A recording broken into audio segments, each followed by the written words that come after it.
Amada igreja do Senhor, ADM Esplanada Castelão, nessa noite nós queremos dar início à nossa série, o Discipulado Pentecostal. Nós, nessa noite, iremos dar início, iremos dar o ponto de partida para essa série. E nós queremos já entrar no ser discípulo de Jesus. Porque a série é o Discipulado Pentecostal. Nós estamos numa igreja pentecostal, a Assembleia de Deus. Nós estamos diante de irmãos e irmãs que estão debaixo de uma doutrina, de um ensinamento, de um aprendizado a respeito daquilo que Jesus, os seus apóstolos, os escritores sagrados dispuseram a escrever pela ação sobrenatural do Espírito Santo, sobre a inspiração da terceira pessoa da Trindade, o Espírito Santo. E nós é necessário nós entendermos do ponto de partida de que o discipulado pentecostal, ele parte do princípio da convocação. Não é um convite de que eu posso recusar ou não. Não é um convite de que, olha, você está convidado para esse propósito. Olha, você está sendo convidado e você tem a escolha. Nós, ao entrarmos nesse texto que nós lemos nessa noite, Mateus capítulo 4, do versículo 18 ao 22, nós vamos ver que é uma convocação radical. Jesus, ele faz um convite, ele faz uma convocação, na verdade, e é de imediato respondida. E aqui nós vamos adentrar nesse ponto dos primeiros discípulos de Jesus. Os primeiros discípulos de Jesus, eles estavam ocupados. Mas há um ponto interessante de que aqui nós vamos ver de que o ministério de Jesus estava se iniciando. O ministério de Jesus teve 3 anos e meio. Nós, ao adentrarmos nos 4 evangelhos, as 4 biografias de Jesus, que retrata sobre o ministério de Jesus, o seu nascimento, a sua infância, nós vamos ver que dos 12 anos até os 30 anos, nós não temos nenhum documento, nós não temos nenhum escrito fidedigno que as atividades de Jesus ou as ações de Jesus nesse período. Existe sim alguns escritos que vai tratar sobre esse período de Jesus, depois dos 12 anos, mas eles são apócrifos. Tem até o Código da Vinci, que é um livro que se transformou em um livro, anos atrás, que foi um alvoroço no meio cristão, porque ele vai tratar sobre Jesus que casou com Maria Madalena, teve um casamento, e isso, irmãos, está registrado em pergaminhos, em documentos antigos, apócrifos. Mas isso é um engano, isso é um engodo. O que para nós, para mim, é suficiente é o que está nos 4 evangelhos. Quem lembra? Mateus, Marcos, Lucas e João. Esse é o plano de fundo, esse é o projeto, esse é a descrição daquilo que desenvolve a minha fé, os meus valores na pessoa de Jesus. Na pessoa de Jesus, aí está os nossos valores. E aqui nós estamos no texto de Mateus capítulo 4, versículo 18 e 22, nós vamos ver uma descrição de que o plano de Deus para o homem estava desenrolando. Nós vamos ver que a partir desse ponto, nós vamos ver que Jesus, através do plano que foi arquitetado, criado no céu, criado na eternidade, estava desenrolando. Aqui nós vamos ver que o rei Jesus, ele não estava em um palácio, ele não estava num jardim palaciano, porque os reis da época tinham seus palácios, tinham seus jardins de encontro. Os reis tinham seus momentos nos seus jardins, no seu conforto, todo tipo de gente. Mas as pessoas mais seletas, as pessoas mais cultas, as pessoas de nome na sociedade, eles estavam diretamente ligados ao rei. O rei, ele tinha o privilégio de escolher as melhores pessoas. os melhores seguidores, as pessoas mais importantes intelectualmente, as pessoas mais importantes socialmente, as pessoas acadêmicas da época. Porque naquele tempo já existia a grande biblioteca de Alexandria, já existia um arsenal de pessoas cultas. Por quê? Porque naquele momento ali, no Império Romano, já existia o intelectualismo grego. Então, um rei, ele estava diante de pessoas muito mais capacitadas. E outro ponto, essas pessoas, ela ia seguir o rei. Essa pessoa, ela ia seguir à risca aquilo que o rei propusera. Por quê? Porque o rei pagava. Porque o rei dava status. Porque o rei dava anel. Porque o rei dava diploma. Porque o rei tinha um carimbo. E esse carimbo, aonde aquele súdito, aquele homem que tivesse o selo do rei, ou também o anel do rei. Quem lembra de José do Egito? Que ele recebe um anel, e ali ele seria o que? A segunda pessoa mais importante do Egito. Então, o rei, ele dava privilégio aos seus súditos, aos seus discípulos, vamos dizer assim, os seus seguidores.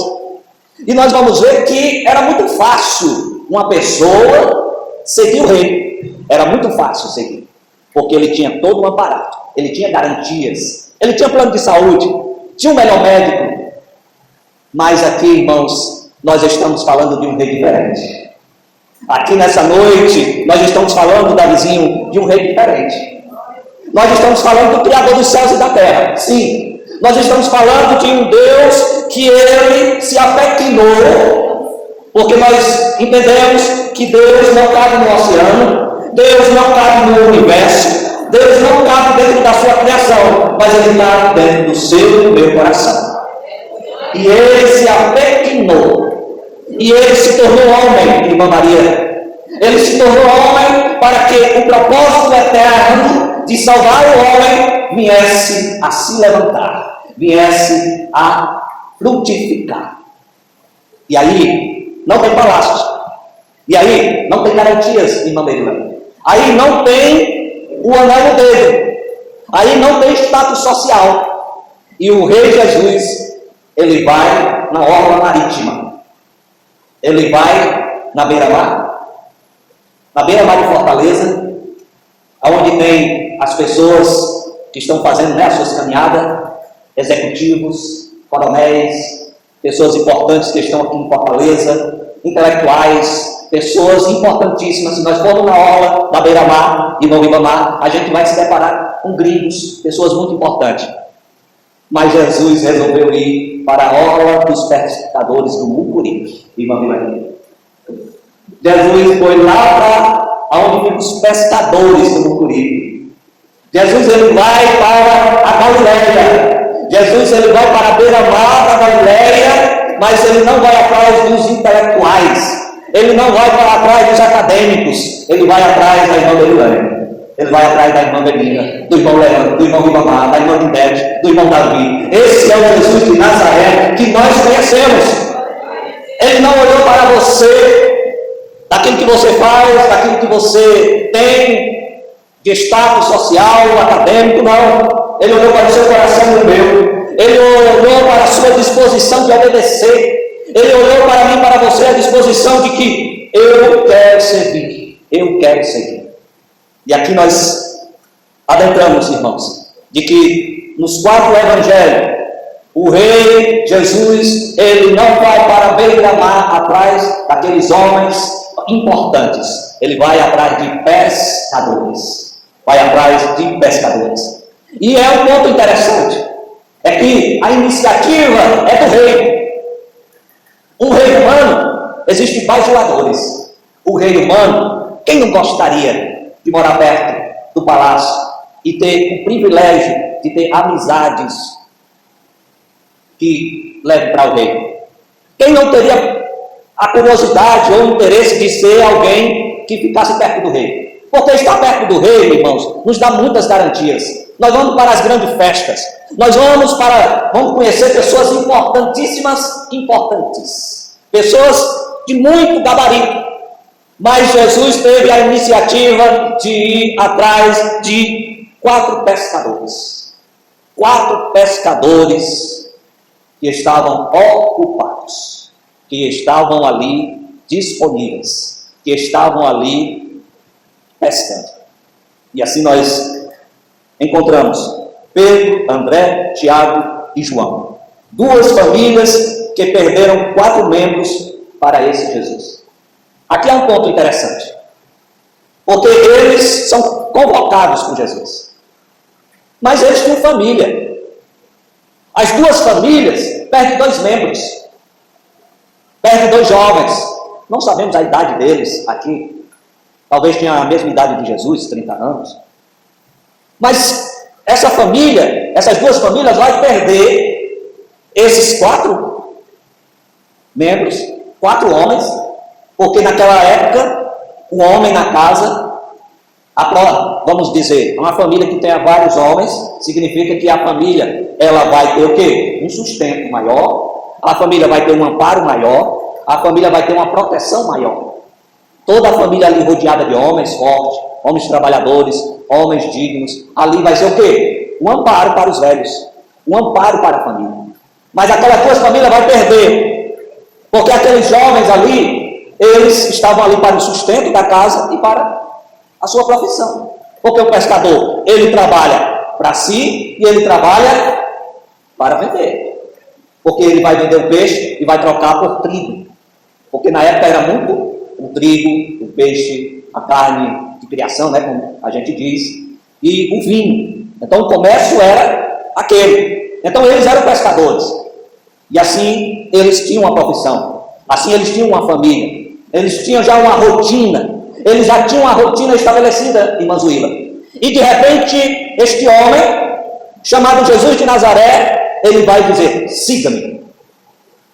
Siga-me. E há um ponto interessante. Porque nós, quando alguma pessoa, ou aqui na igreja, para que eu venha convocar, que eu venha fazer um convite, tem um protocolo. Eu tenho que quê? Eu fazer o convite, eu tenho que estabelecer, irmãos, é para esse objetivo. Olha, tem essas garantias, nós vamos fazer assim, vai ter isso, vai ter aquilo. Nós vamos fazer o quê? Todo um cenário para que os irmãos comprem a minha ideia. A irmã Milani também, ao convidar os irmãos para a ação social, ela vai vender a sua ideia, o seu plano para cada um. E ela vai dar um prazo. E esse prazo vai ser, olha irmão, até o final da semana. Até domingo, hoje é quinta, até domingo, os irmãos me dêem a resposta. E assim nós fazemos. Assim nós temos essa compreensão de que nós precisamos, quando nós queremos que as pessoas nos sigam, nós precisamos dar garantias. Nós precisamos convencê-la. E Jesus, ele só diz: siga-me. Siga-me. E nós vamos ver no final, no versículo 22, que eles também os seguiram de imediato, deixando para trás o barco e o pai. Veja bem, irmãos. Essa é uma convocação radical de Jesus para aqueles homens. A iniciativa foi de Jesus. E não foi um simples convite. Quando Jesus convida o homem para o seu reino, quando convida o homem e a mulher, irmão, se prepare. Se prepare, porque Jesus vai quebrar as estruturas da sua rotina. Se prepare que Jesus vai quebrar a rotina da sua vida. Se prepare porque pode ser a sua profissão. Se prepare que pode ser a sua vida confortável. Se prepare que pode ser qualquer coisa da sua vida que Jesus, ele, quando convidar, ele vai precisar que eu e você largue. No nosso cearense, largue. Aqueles 4 homens, eles largaram. Aqueles 4 homens, eles seguiram Jesus. Aqueles homens, eles tiveram, irmãos, a coragem. Eles tiveram, irmãos. E nós? E nós hoje? Nós que estamos aqui nessa noite, realmente nós estamos largando algo da nossa vida por Jesus? Será que realmente a nossa vida, ela trilha para um discipulado com Jesus? Será que eu e você estamos verdadeiramente sendo discípulos de Jesus nesses últimos dias? Será que a nossa vida, ela é tão confortável a ponto de quê? De que depois eu dou a resposta, Jesus. Depois eu dou a resposta, Senhor. Porque há muitos nas nossas igrejas, no Brasil afora, de que eles não responderam à convocação de Jesus. E por isso há muitos discípulos, há muitos irmãos, há muita gente que ainda não entenderam o que é ser discípulo de Jesus. Há muitos irmãos em nossas igrejas que estão anos após anos, irmãos, que ainda não passaram pelos estágios de uma vida espiritual madura. Por isso há muitos irmãos que estão no orfanato espiritual. Há muitos irmãos que não crescem, não se desenvolvem, porque eles não, de imediato, não responderam ao chamado de Jesus. Porque o chamado de Jesus é: siga-me, siga-me, siga-me. Por isso que há muitos irmãos na igreja, há muitos que estão isolados, estão sem propósito, sem vida no altar, sem comprometimento com a palavra, porque, irmãos, nós estamos diante de uma vida sem direcionamento, sem uma vida sem um propósito, porque Jesus, ele convocou aqueles irmãos para um propósito. Aqueles homens seriam pescadores, aqueles pescadores seriam pescadores de homens. Jesus, ele vai trazer aqueles homens uma finalidade, um objetivo: pescadores de homens. Ou seja, Jesus estava convidando aqueles homens para um propósito maior do que pescar simplesmente peixe. Quando Jesus, ele entra na nossa vida, ele tem um propósito maior do que você ser dona de casa. Ele tem um propósito maior do que você ser uma costureira. Deus tem um propósito maior do que você ser um motoqueiro. Deus tem um propósito maior do que você ser um zelador, um designer, você ser um entregador, você ser um caixa de supermercado. Deus tem um propósito maior na minha e na sua vida, de buscar almas, de você ser testemunha dele aqui nessa terra.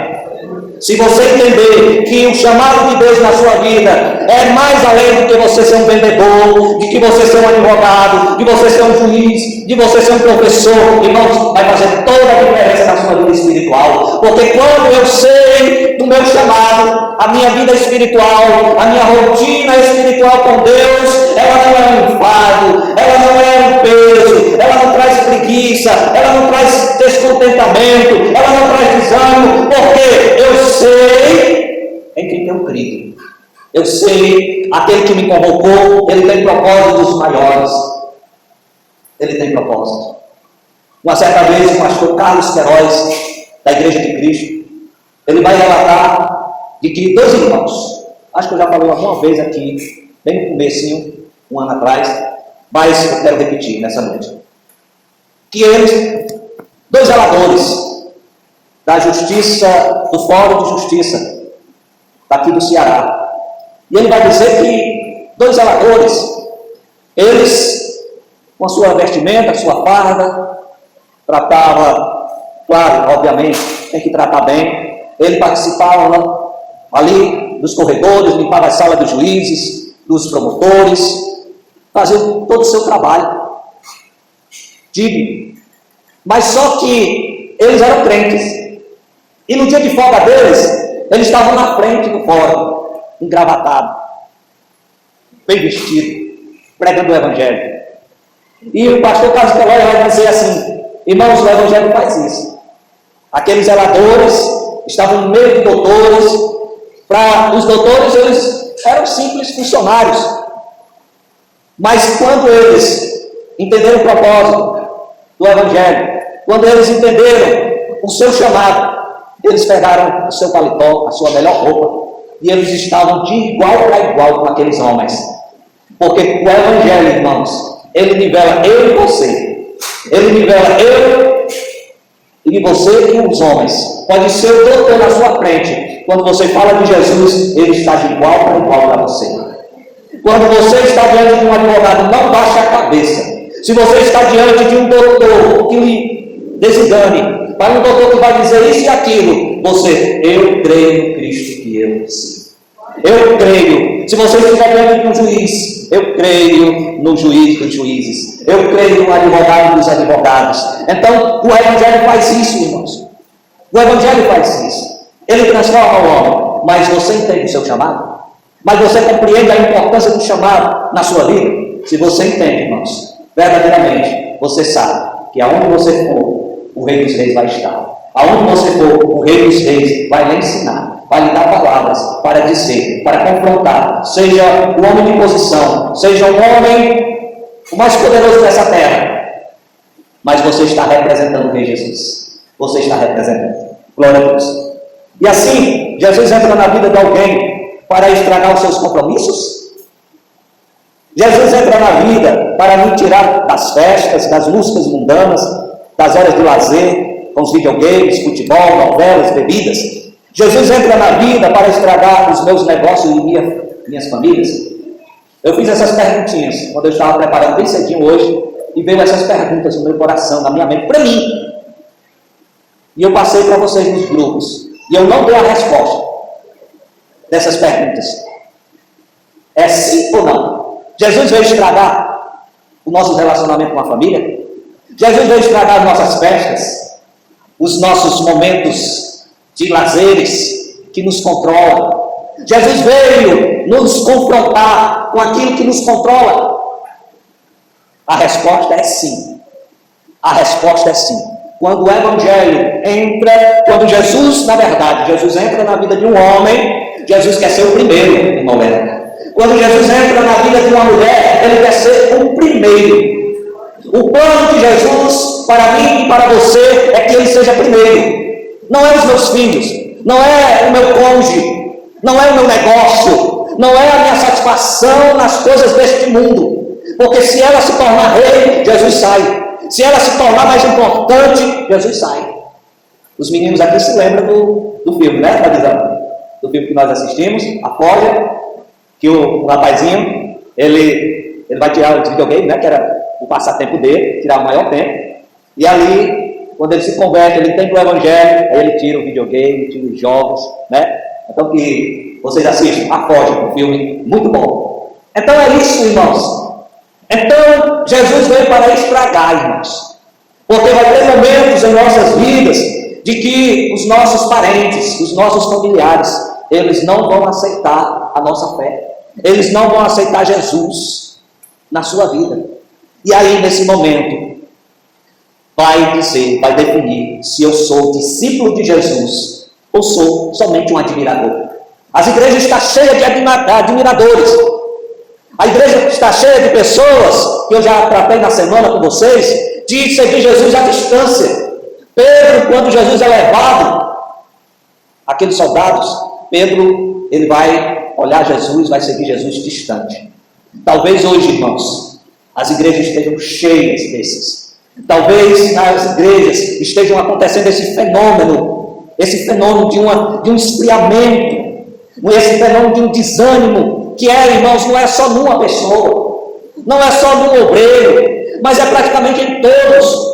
Um desânimo, é porque talvez, irmãos, nós estejamos olhando para Jesus de longe. Talvez Jesus seja somente algo que eu pegue uma vez por outra. Talvez Jesus seja para mim somente quando eu estiver num aperto, quando eu estiver isolado, quando eu estiver em dificuldade, quando eu estiver realmente numa afronta do diabo.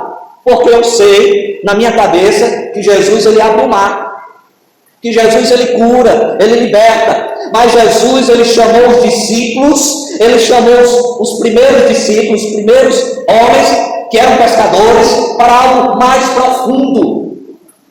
Algo mais profundo.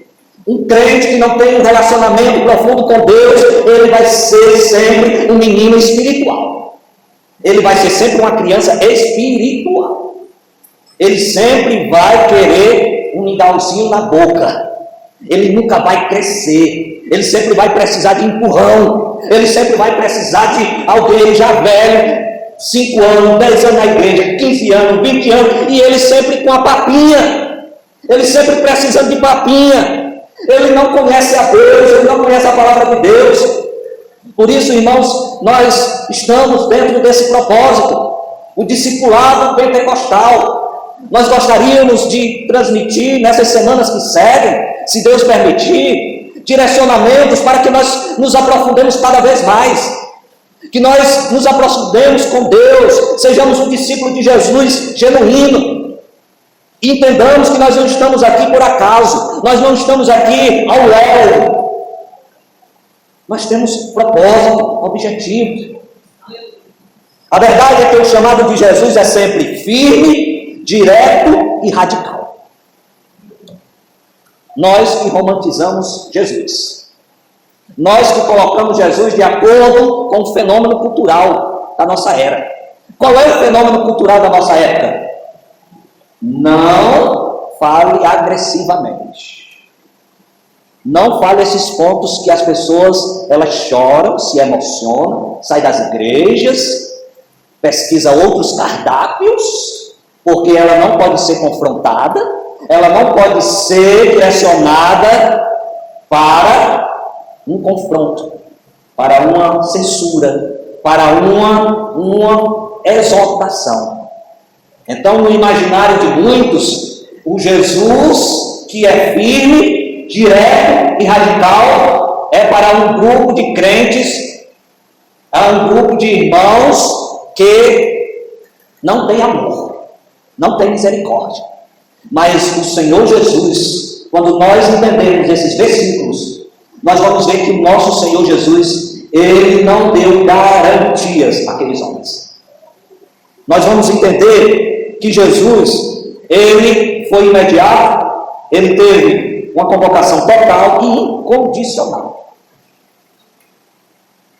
Jesus, Ele não esperou, porque o texto vai dizer, imediatamente eles foram, imediatamente eles o seguiram. Então, nós entendemos que Jesus, Ele nos trata, Ele nos quer por inteiro.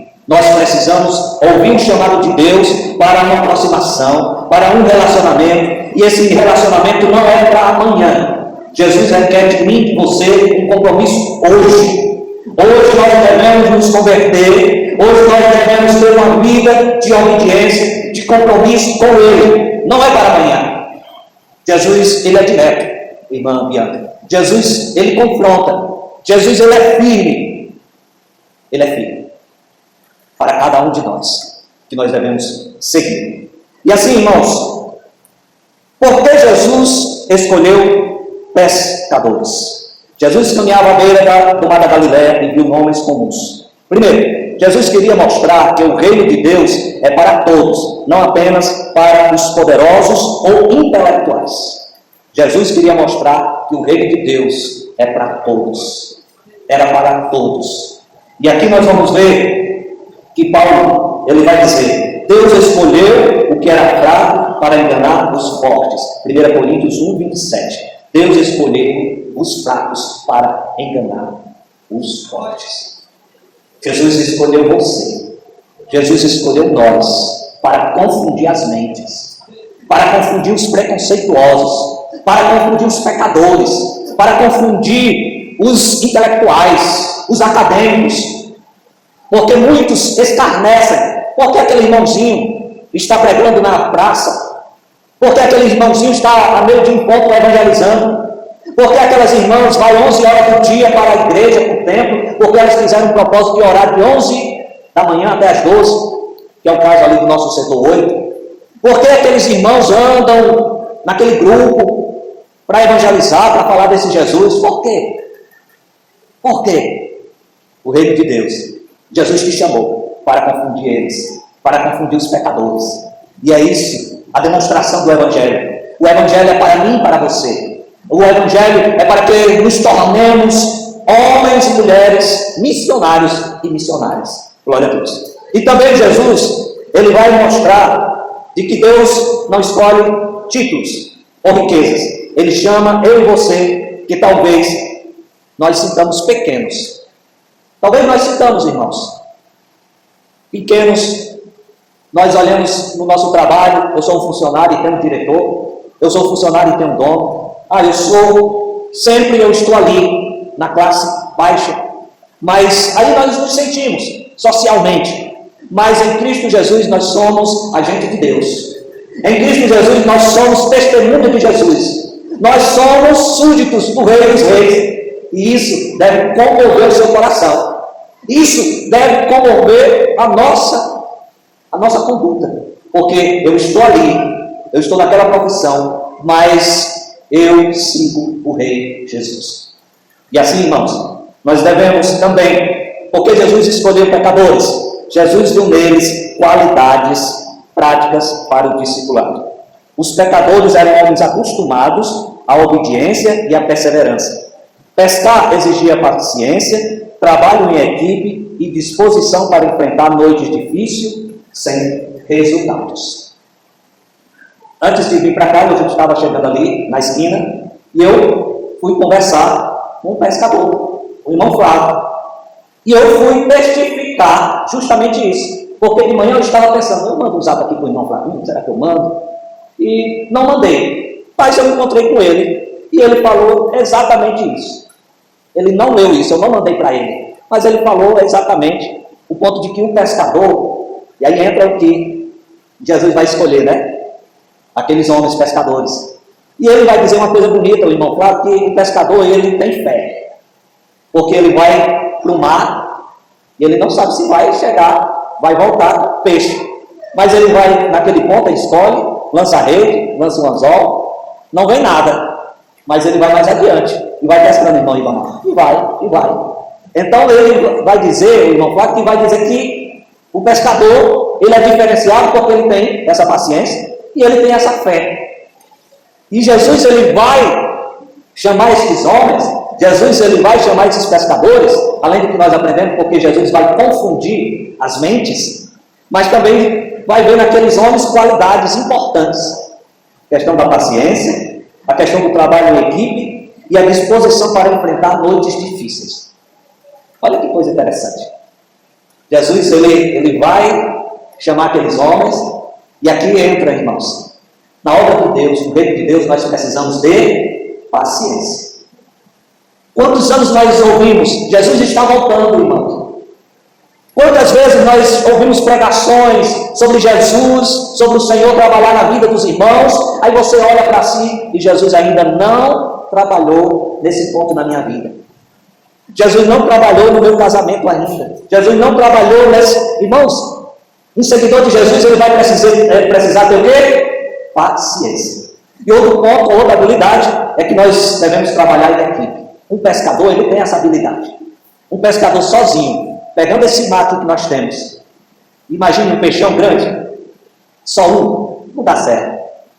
Aí o trabalho em equipe. A igreja tem que ser uma equipe. A igreja, ela tem que ser um agrupamento, uma comunhão só. Então nós devemos ter essa compreensão de que se nós estamos distante da igreja, nós devemos, Senhor, me deixe juntinho da minha igreja. Senhor, não deixa eu ficar disperso, porque nós entendemos, compreendemos que a igreja é comunhão, a igreja é olho no olho. Nós temos um grupo, nós temos um grupo do Zap. Ele é suficiente para a comunhão? De jeito nenhum, de jeito nenhum. O bom, o gostoso é dar a paz do Senhor, meu irmão, é dar a paz do Senhor, minha irmã, é olhar nos olhos, é abraçar, as irmãs se abraçarem em comunhão, os varões. Isso é bom, isso é gostoso, irmãos. E o mundo precisa ver isso. Uma igreja em comunhão, uma igreja abençoada. Então Jesus viu nele essas qualidades. Então, esperar, obedecer e trabalhar juntos. Isso é uma qualidade que Jesus, ele viu nos pescadores. E Jesus, ele quer ver em nós. Esperar, obedecer e trabalhar juntos. Jesus chama aqueles que estavam dispostos a abandonar a sua zona de conforto por um chamado maior. Jesus, ele chamou aqueles homens, e aqueles homens estavam dispostos a sair da sua rotina. Qual é a minha e a sua rotina hoje? Qual é a minha rotina e a sua rotina hoje? Toda semana eu venho para a igreja, toda semana eu trabalho, tenho meus estudos, mas você sente que precisa de algo a mais na sua vida? Do céu, do Senhor, que venha do céu, que venha do Senhor. Será que a nossa rotina, ela tem tomado Jesus? Será que a nossa rotina tem tomado o lugar do céu, do reino? Porque o nosso Senhor Jesus buscai primeiro o reino do céu e a sua justiça, e as outras coisas serão nos acrescentadas. Será que nós, como discípulos de Jesus, Nós temos esse cuidado de refletir, de fazer uma autoanálise, uma autoavaliação, de que, Senhor, eu estou sendo verdadeiramente um seguidor, um discípulo teu. Porque um discípulo é o que, irmãos? É um aprendiz, é um estudante. E nós, irmãos, enquanto estivermos vida, enquanto estivermos diante do Senhor, nós seremos aprendizes, nós seremos estudantes, nós estaremos aprendendo no Senhor. O Pedro que saiu do barco e seguiu Jesus é diferente do Pedro de Atos 2. É totalmente diferente. Depois de 3 anos e meio, Pedro já era diferente. E eu e você, com 3 anos de crente, nós somos diferentes? Ou somos as mesmas pessoas? Somente nós mudamos a roupa, o figurino, mas dentro do nosso coração tem muita coisa para ser resolvida. Será que tem muita coisa para ser resolvida na nossa vida? Será que tem coisa dentro do coração que precisa ser trabalhada, irmãos?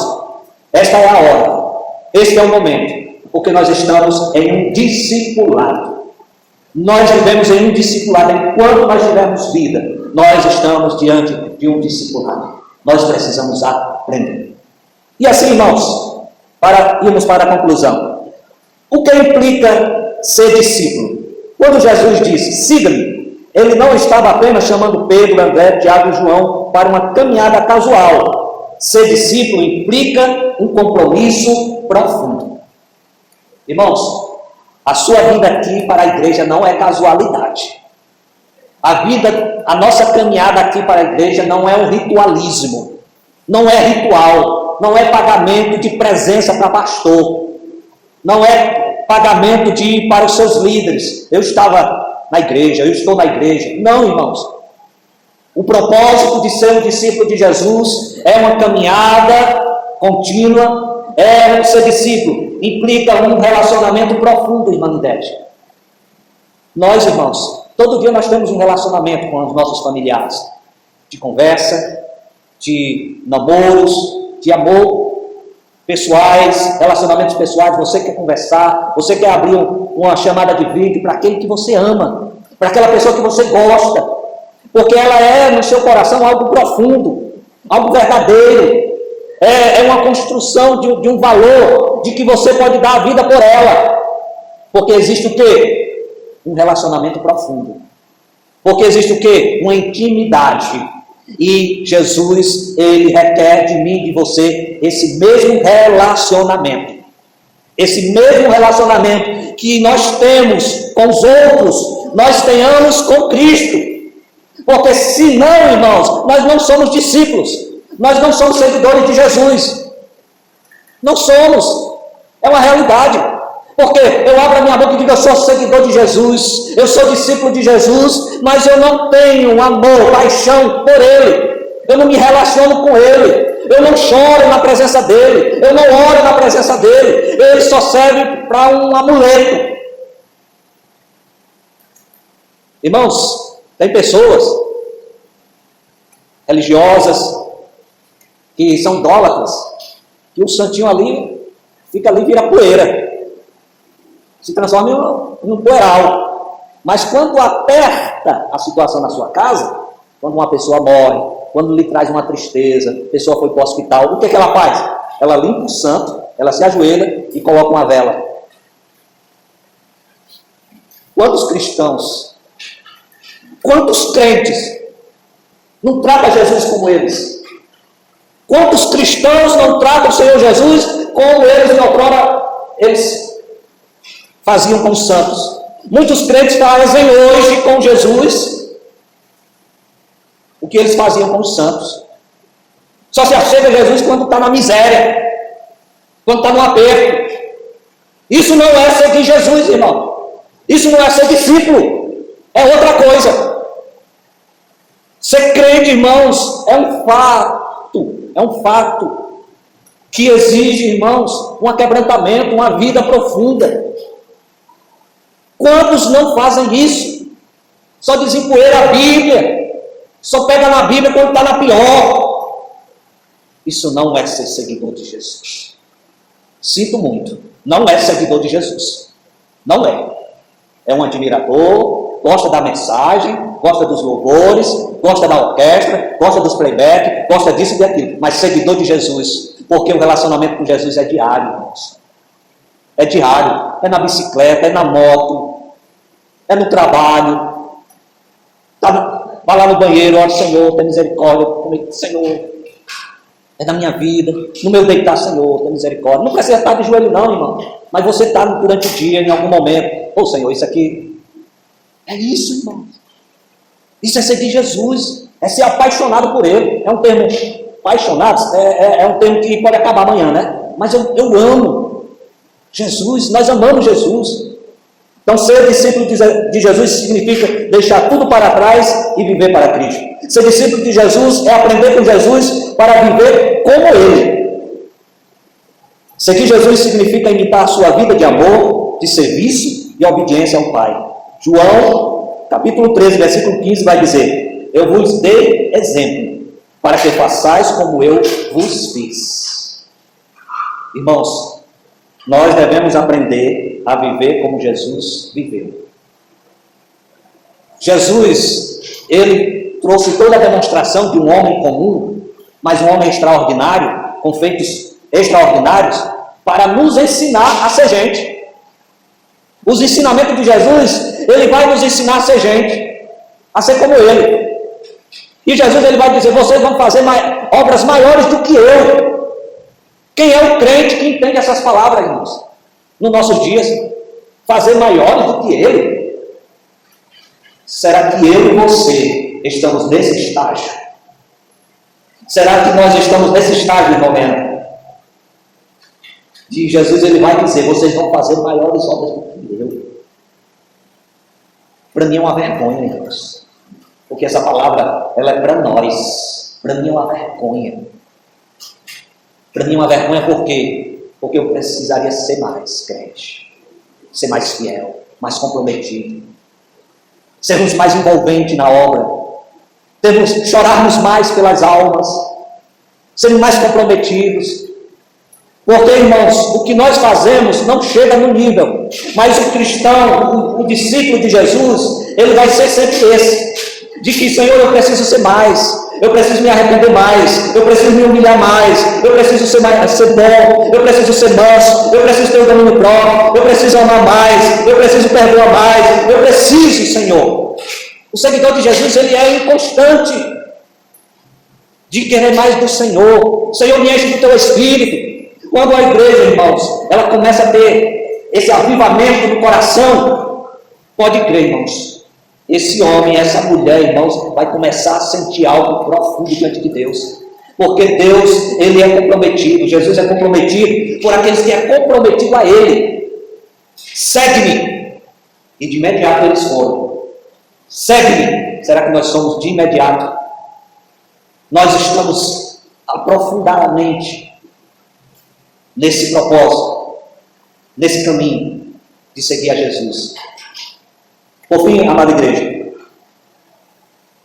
quais os estágios para o discipulado? O discipulado é um processo. Ser discípulo é um estudante, aprendiz, como eu já falei. O primeiro estágio, ser chamado, ter uma resposta, reconhecimento do pecado, intimidade com Jesus. Esse é o primeiro estágio. Ser chamado, responder, reconhecer os pecados e ter intimidade com Jesus. O segundo estágio do discipulado, o aprendizado, a transformação, o compromisso com Jesus, obediência e prática. O terceiro estágio do discipulado, para encerrarmos, envio para frutificar, produção de frutos espirituais, multiplicação do reino. Após a ressurreição, Jesus enviou os discípulos para fazer discípulo em todas as nações. Irmãos, aqui é o estágio do discipulado. Nós temos que entender o chamado, nós entendemos o chamado, nós respondemos o chamado, nós somos transformados em Cristo Jesus e nós damos frutos espirituais. Esse é o estágio do discipulado e nós estamos dentro disso. Então, você entende o seu chamado. Jesus não nos chamou para estarmos simplesmente onde estamos, numa rotina incansável, numa rotina cansativa, mas Jesus, ele nos chama para sermos homens e mulheres que venham receber de Deus um propósito, receber de Deus um plano de que nós venhamos ganhar almas, ganharmos vidas e assim nós sermos testemunhas de Jesus. Conclusão: o discipulado passa para ouvir o chamado, arrepender-se, aprender com Jesus, comprometer-se, obedecer e frutificar, levando outros a Jesus. É um processo de crescimento contínuo. Então, o discipulado pentecostal é nesse caminho. Nós entendemos que nós somos estudantes, discípulos, estudantes e aprendizes. Mas nós precisamos entender mais outras coisas que envolvem o reino. E no decorrer das semanas nós vamos aprender sobre Deus, sobre o Senhor. Porque nós, às vezes, nós esquecemos da pessoa de Deus. Quem é Deus? É o Criador. O Senhor, Ele é que tirou o povo do Egito. Mas nós vamos nos aprofundar sobre a pessoa de Deus, a pessoa de Cristo, a pessoa do Espírito Santo. Nas próximas semanas nós vamos entender o que nós estamos fazendo aqui. A mordomia cristã, o que é isso? Quando nós vamos ler a palavra, todo mundo se levantar com a Bíblia e outros não, nós vamos aprender o que nós devemos fazer. Nós pegamos a Bíblia, vamos entender o discipulado de Cristo, a liturgia da igreja. Será que nós estamos aqui evasivos? Durante o culto nós estamos pensando em outra coisa, estamos em celular, mas nós não estamos entregando o culto a Deus. Então o discipulado pentecostal, nós queremos, com toda a humildade, ensinar a igreja, aproximar esses princípios, essas questões. Será que quando eu estiver orando, os irmãos com olhos fechados, olhos abertos, esperando, se isso é correto? Então a mordomia cristã, o discipulado pentecostal, nós vamos tratar a respeito dessas questões, de nós aqui na igreja, na nossa casa, na nossa vida.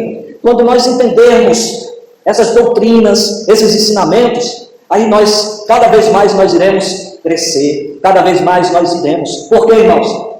Porque o crente de hoje, 1º de maio de 2025, ele tem que ser um pouco mais melhor do que o crente no 1º de maio de 2026. Porque nós estamos aqui num processo de glória em glória. O Senhor está nos ensinando, o Senhor está nos aprimorando. Então é o discipulado pentecostal, parte desse princípio, desses valores. Amém? Então, nós queremos agradecer, amada igreja, que Deus abençoe cada um dos meus irmãos,